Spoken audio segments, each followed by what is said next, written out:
Je m'appelle Frankie Narcisse. Nous commençons aujourd'hui une série à laquelle nous donnons pour titre Le travail comme ministère. Le travail comme ministère. Êtes-vous de ceux qui quelquefois se demandent si le travail qu'ils font a une valeur quelconque aux yeux de Dieu? Êtes-vous de ceux qui ont quelquefois l'impression que leur travail n'a absolument rien à voir avec Dieu et leur foi et qui rêvent qu'un jour, enfin, ils pourront faire un travail spirituel, entre guillemets? Êtes-vous de ceux qui sont frustrés à cause de la nature de leur travail et qui chaque jour luttent avec la pensée de le quitter, le jugeant peu gratifiant, peu épanouissant? Cette série de réflexions bibliques est pour vous. C'est notre devoir comme homme de la parole de vous donner la perspective de Dieu sur votre travail. Commençons par faire 4 considérations préliminaires. Premièrement, l'Église doit se préoccuper du travail parce que le travail est l'une des 4 institutions divines. Nous trouvons dans l'ordre le travail, le mariage et la famille, l'État ou le gouvernement humain et l'Église. Chacune de ces institutions a une grande valeur aux yeux de Dieu. Deuxièmement, l'Église doit se préoccuper du travail parce que c'est là où les membres et adhérents passent un tiers de leur journée de 24 heures. On pourrait dire la moitié de leur temps de veille est passé dans le travail.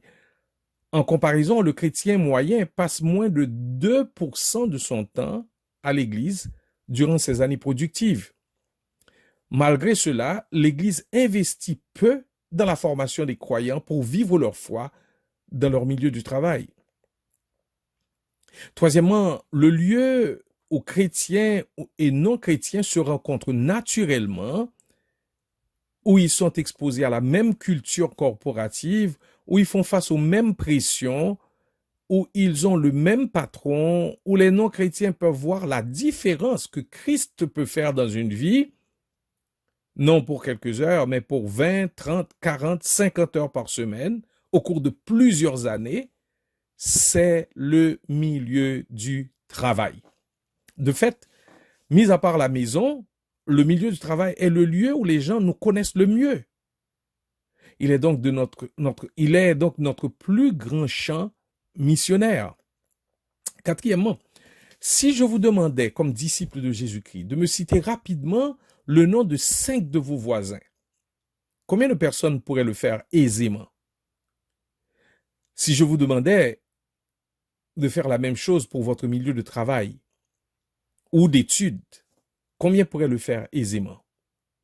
En fait, aujourd'hui, nous connaissons mieux nos collègues de travail ou nos condisciples que nos voisins, surtout dans les grandes villes. Parce que nous passons plus de temps à parler aux collègues de travail et aux condisciples qu'aux voisins, particulièrement en Amérique du Nord.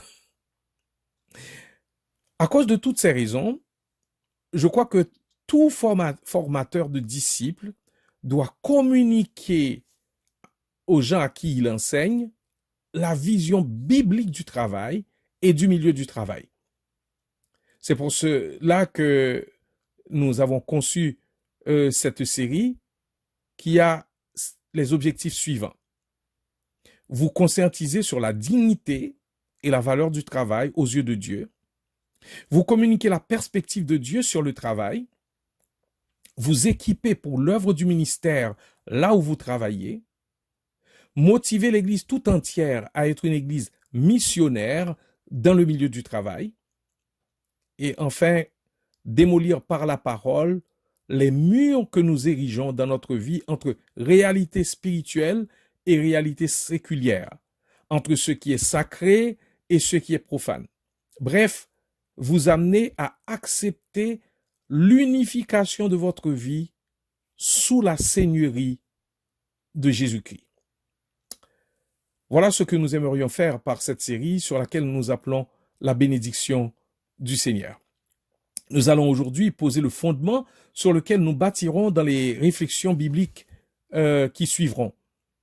Nous allons voir avec vous quelques éléments clés d'une théologie biblique du travail, c'est-à-dire comment Dieu voit et conçoit le travail selon ce que la Bible en dit. Le Dieu trinitaire, Père, Fils et Saint-Esprit, est un Dieu qui travaille.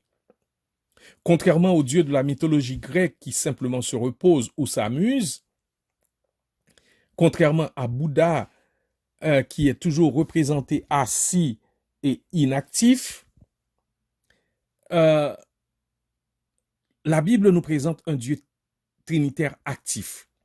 Nous lisons en Genèse 1, versets 1 et 2, 1 chapitre 1, verset et jusqu'au chapitre 2, verset 2. Au commencement, Dieu créa le ciel et la terre. Dieu fit l'étendue, verset 7. Dieu fit deux grands luminaires, verset 14. Dieu créa les grands animaux marins et tous les êtres vivants qui se meuvent et foisonnent dans les eaux, verset 21. Dieu fit les animaux terrestres, verset 24-25.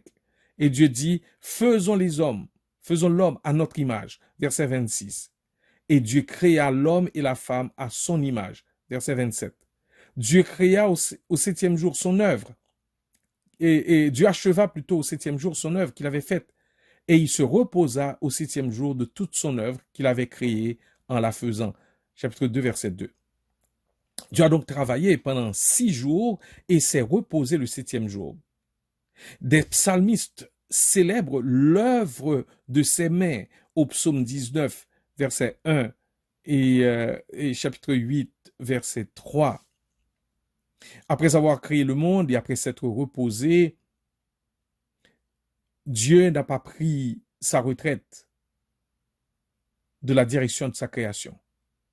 L'Ancien Testament, utilisant un langage analogique, nous le présente comme un agriculteur qui plante, ensemence, récolte et ne laisse pas reposer sa main. En 2 Samuel 7, 10, Psaume 80, Ésaïe 5, 1 à 7, Ésaïe 60, verset 21 et Jérémie 2, verset 21. Il est représenté aussi comme un berger. Psaume 23, 28, verset 9, Jérémie 23, Ézéchiel 34. Il est représenté comme un constructeur. Psaume 104, verset 5, Psaume 127, verset 1, Jérémie 45, verset 4. Comme un potier, Genèse 2, 7, Ésaïe 64, verset 7, Jérémie 18, verset 6, Job 10, verset 9. Comme un couturier, Genèse 3, verset 21. Comme un médecin, Psaume 103, verset 3, comme un vigneron, Ésaïe 63, verset 1 à 6, comme un artisan, Job 10, verset 3, Psaume 8, verset 4, Psaume 28, verset 5, 104, verset 31, Ésaïe 5, verset 12 et suivant, Ésaïe 64, verset 7, et j'en passe. Les Saintes Écritures nous montrent que Dieu le Père travaille. Dieu le Fils a travaillé non seulement comme un humble charpentier, mais aussi comme l'envoyé du Père. Et il a affirmé, le Père travaille jusqu'à présent, et moi aussi, je travaille. Jean 5, verset 17. Il dit aussi en Jean 14, verset 10, nous devons faire les œuvres, littéralement, travailler le travail de celui qui m'a envoyé. Le Saint-Esprit travaille aussi. Après le retour du Seigneur au ciel, les disciples s'en allèrent répandre en tout lieu la bonne nouvelle. Le Seigneur travaillait avec eux et confirmait leur prédication. Marc 16, verset 20. Le Dieu de la Bible n'est pas un Dieu passif. Il est un Dieu actif, pour qui le travail ne se divise pas en travail spirituel et séculier, en choses sacrées et choses profanes, en choses spirituelles et choses matérielles, en carrière et ministère, comme des réalités supérieures et inférieures, des réalités nobles et viles. Créer le monde, créer l'homme avec la poussière de la terre et la femme avec la côte prise de l'homme, était aussi spirituel qu'égorger un animal, faire couler son sang pour couvrir l'homme et la femme inadéquatement vêtus devant lui, comme symbole spirituel et préfiguration du sacrifice de la croix. Dieu travaille encore. Il travaille aujourd'hui à soutenir toutes choses par sa parole puissante, selon Hébreux 1, verset 3. Il travaille encore à satisfaire les besoins de ses créatures en ouvrant sa main pour rassasier tout ce qui a vie. Il travaille encore à conduire sagement et souverainement l'histoire des hommes. Il travaille encore à amener son plan de salut dans sa phase ultime lors du retour en gloire de son Fils Jésus-Christ. Dieu travaille. Il ne chôme pas. Il n'a pas pris la retraite. Il est actif. Il n'a pas démissionné et n'a pas été congédié. Dieu travaille, même lorsque cela ne nous paraît pas évident. Sur cette base, nous pouvons voir le premier point d'une saine théologie du travail, c'est que le Dieu trinitaire a créé l'homme et la femme, entre autres, pour travailler. Le Dieu trinitaire a créé l'homme et la femme, entre autres, pour travailler. Et a été créé à l'image de Dieu, l'homme est appelé à travailler comme son créateur. Nous lisons Genèse 1, verset 26, verset 28. Dieu dit, faisons l'homme à notre image, selon notre ressemblance, et qui domine sur les poissons de la mer, sur les oiseaux du ciel, sur le bétail, sur toute la terre, et sur tous les reptiles qui rampent sur la terre. Dieu les bénit. Il bénit l'homme et la femme. Et Dieu leur dit, soyez féconds, multipliez, remplissez la terre et l'assujettissez, et dominez sur les poissons de la mer, sur les oiseaux du ciel, et sur tout animal qui se meut sur la terre. Dieu a créé l'homme et la femme pour, entre autres choses, travailler. En Ecclésiaste 3, verset 13, Salomon considère le fait de travailler, de jouir du fruit de son labeur, comme un don, comme un cadeau de Dieu. Nous pouvons, à partir des 2 versets que nous venons de lire en Genèse, souligner que, premièrement, le travail est antérieur à la chute, c'est-à-dire le travail a été donné à l'homme avant la chute. Nous pouvons le noter en Genèse 1, 26 et Genèse 2, verset 15. La chute n'arrive qu'au chapitre 3 de Genèse, du livre de Genèse. Dieu a voulu, dès le commencement, que l'homme et la femme travaillent. Le travail comme tel n'est ni une punition de Dieu, ni une malédiction. Deuxièmement, le travail est domination de l'homme sur la nature. Notez les versets, les verbes plutôt, assujettir, dominer. Cette domination impliquait un travail, ce qui fait dire à W. H. Boggs, je le cite, tout travail honorable, quelque insignifiant qu'il soit aux yeux des hommes, offre une possibilité de soumettre cette terre à la volonté de Dieu. Fin de citation. En Genèse 2, verset 15, nous trouvons 2 autres verbes relativement au jardin, cultiver et garder. Les 2 établissent un ordre de domination et de gérance de l'homme sur la création. Certains commentateurs parlent même, sur la base de ces textes, de mandat scientifique confié par Dieu à l'homme. Cette domination de la création se fait par le travail. Se fait par le travail. Troisièmement, le travail a de nombreuses fonctions positives. Et Alfred Kuhn, dans son livre Le sens de notre travail, relate que Leland Ricken énumère justement quelques fonctions positives du travail. Il pourvoit aux besoins élémentaires de la vie. Il est un moyen de production. Il répond aux besoins humains de réaliser quelque chose. Il satisfait un certain nombre de besoins psychologiques. Il rend service à l'humanité. Le travail est un privilège, une bénédiction, une source d'épanouissement, une source de bénédiction pour autrui. Même un impie comme Voltaire reconnaît que, et je le cite, le travail est un remède contre l'ennui, le vice et le besoin. Salomon, dans ses proverbes, dit « Le précieux trésor de l'homme, c'est l'activité. » Dieu a fait l'homme pour travailler et pour jouir du travail de ses mains.